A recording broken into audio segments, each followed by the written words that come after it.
কিন্তু দুঃখের সাথে বলতে হয় এত কিছুর পরেও আমাদের মাথায় কেমন যেন ঢুকে না।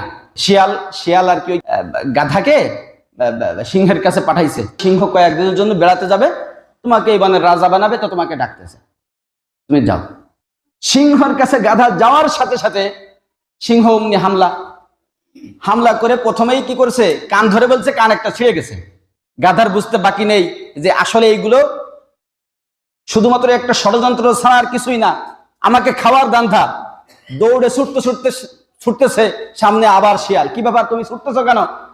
তুমি যে আমারে পাঠাইছো, তুমি যে আমারে পাঠাইলে যে সিংহ বন থেকে বেড়াতে যাবে, আমাকে রাজা বানাবে, সে তো আমি যাওয়ার সাথে আমার উপর হামলা করছে, দেখো কান একটা নিয়ে গেছে। শিয়াল বলতেছে, আরে বোকা, এই জন্যই তো তুমি গাধা, তোমার মাথায় রাজ মুকুট পরাবে, তোমাকে সিংহাসন দেবে, তো তোমার মাথায় মুকুট পরাবে, তা কান থাকলে তো তোমার মাথা দিয়ে ঢুকবে না, তাই জন্য তোমার কানটা ছিঁড়ে নেছে, এই কানটাও ছিঁড়ে নেবে, তা নাহলে তোমার মাথায় যাবে না। ও তাই, আচ্ছা ঠিক আছে, যাও যাও, জলদি করে যাও, আবার সিংহ রাগ হয়ে যাবে, জলদি যাও। গাধা আবার ফিরছে। গাধা আবার কোথায়? সিংহের কাছে।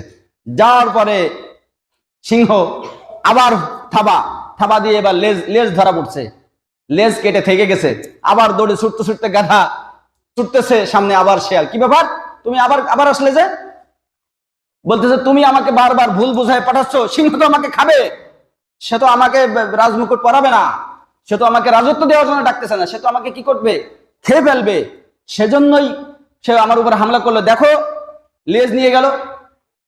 বলতেছে, এই জন্যই তো বলি তুমি গাধা, তোমার মাথায় দেখি কিচ্ছু নাই, আরে তোমাকে সিংহাসনে বসাবে, এত বড় লেজ থাকলে সমস্যা হবে, তাই তো তোমার লেজটা কেটে নিছে, তাই নাকি? তাহলে ঠিক আছে, আবার যায়, আবার যাও।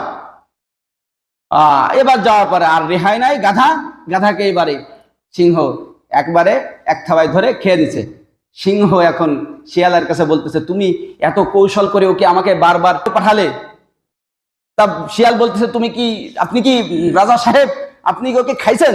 হ্যাঁ খাইছি, খুব মজা করে, কিন্তু সব জিনিস পাইলাম, তো একটা জিনিস পাইলাম না। কি পান নাই?